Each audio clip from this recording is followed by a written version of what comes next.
Hey guys, Megan Lynn here, Spiritual Empress. What's up, playas? It's Sunday. I'm not excited. I got sort of a promotion at work and oh my god, I freaking hate it so much, you guys. I freaking hate it. I was the only one that could do this job though, like out of the entire department, so they forced me to. So make the most of it. We're always going to be put in shitty situations. So anyway, thank you, likes, comments, shares, subscribes, anything like that. I'm sorry if there's feedback from my car. I can't not have the air on, so I'll try to speak louder if that's possible. I'm a pretty loud-ass person, so, but thank you for the people who, actually, called me and, reached out and emailed super funny stuff.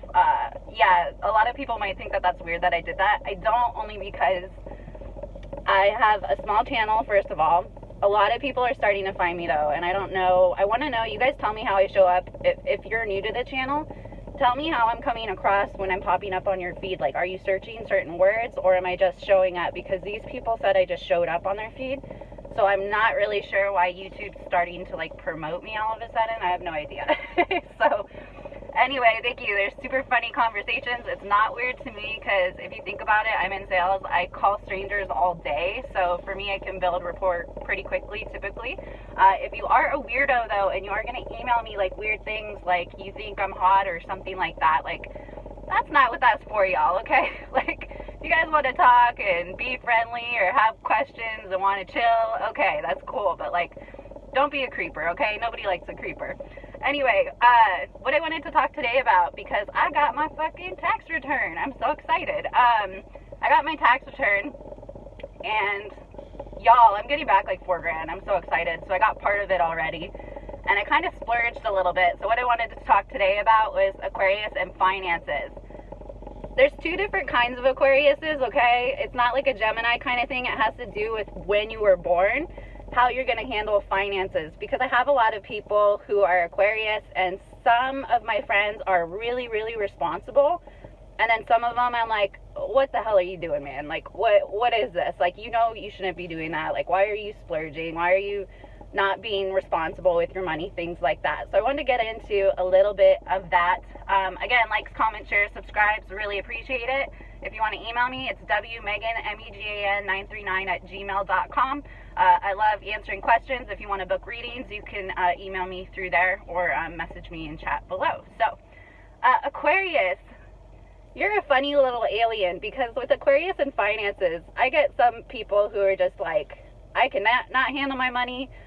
For those of you, I suggest getting some sort of financial advisor, but it has to do with when you were born. So the smartest Aquarians with money typically are going to be your January Aquariuses. So that's going to be the 20th through the 31st of January.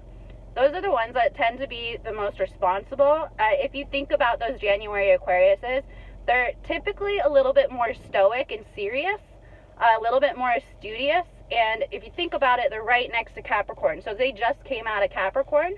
Capricorn is very financially savvy, financially responsible. They like to invest in things. Capricorns are definitely good to have for friends if you guys need help organizing finances or anything like that. Those January Aquariuses being right next to Capricorn, though, they tend to pay those bills on time.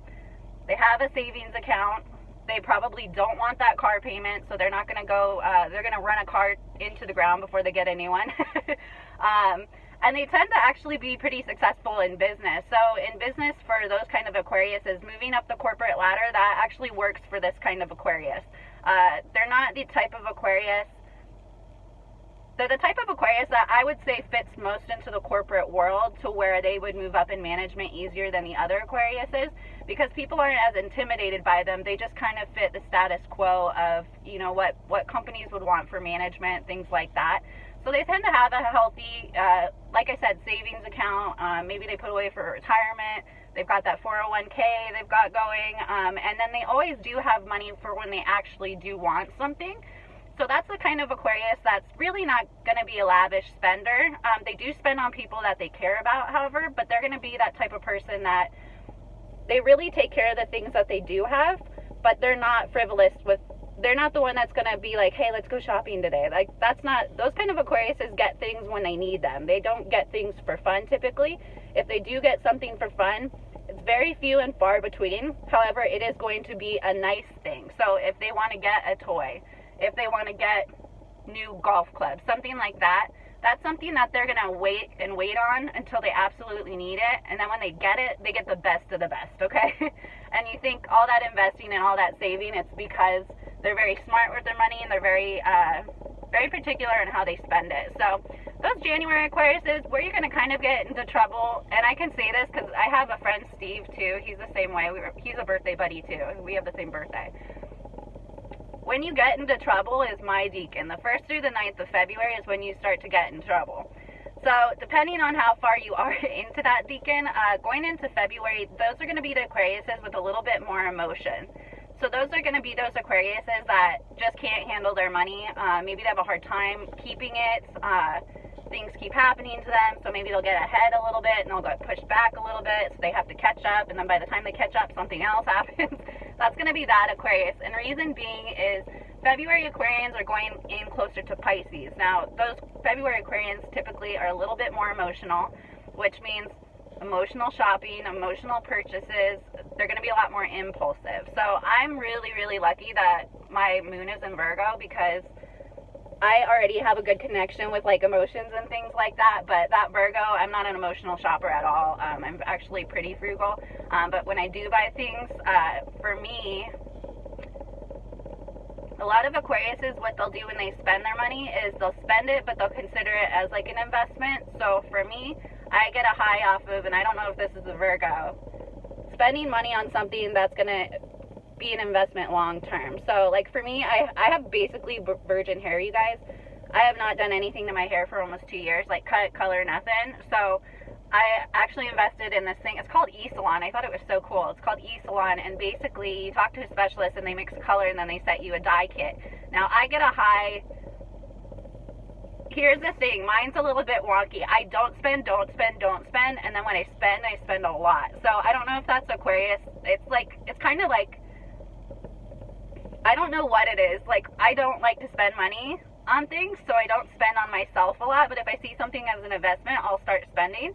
So like for me, I went on and I was like, oh, I'll do this e-salon thing, because anything that I can eliminate, like financially, like that has to be done for upkeep or anything like that, like I'm gonna do it, okay? So I went and I'm like, well, that would be an investment if I can just do my hair again and do it myself, because I used to do it myself, and I'm just gonna do that. So I bought that, and then I got looking on Amazon, you know how that freaking goes, and then I bought something else, and then I bought something else, and pretty sure soon I'm at $100 in like 15 minutes, so that's kind of how it is.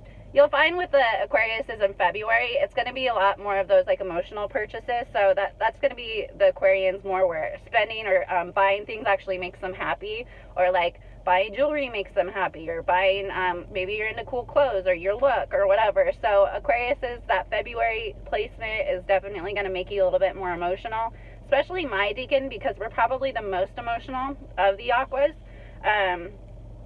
Definitely going to be a lot more impromptu purchases, a lot more spontaneity. When you do go spend money, you spend too much, not thinking about it, because maybe you don't go out and you don't spend a lot, so you figure, well, you know, this is my time or something like that. So I kind of wanted to create or explain the differences, kind of, because once you involve emotions into things, like those January Aquariuses are a lot more logical. I wish I was a little bit more January Aquarius, but once you kind of involve emotions into that, that's what's going to be that impulsiveness and those, and I know that's for me. Like, I don't go out, but when I go out, I don't care. Like, you know, I figure, well, I've saved this long, but then it's like dinner and drinks, and I'm going to buy this for myself, and, oh, that's a good deal on that piece of jewelry, and, like, it's not a good balance, so I just kind of want to explain that. Drop comments if you guys have similar experiences. I talk to a lot of you, and I can say, like, my friends that are in my deacon are the same way. Like, we're fine, we're pretty frugal for the most part, and then when we go out, we turn up. So, alright guys, you have a great rest of your Sunday. Please drop comments if there's certain things that you want to hear about. I love talking to you guys, so if you want to email me, you want to chat, if you want to book readings, I've had a lot of people reaching out to me recently, so please reach out if you would like that, and I hope you guys have a great rest of the day. We'll talk soon. Bye.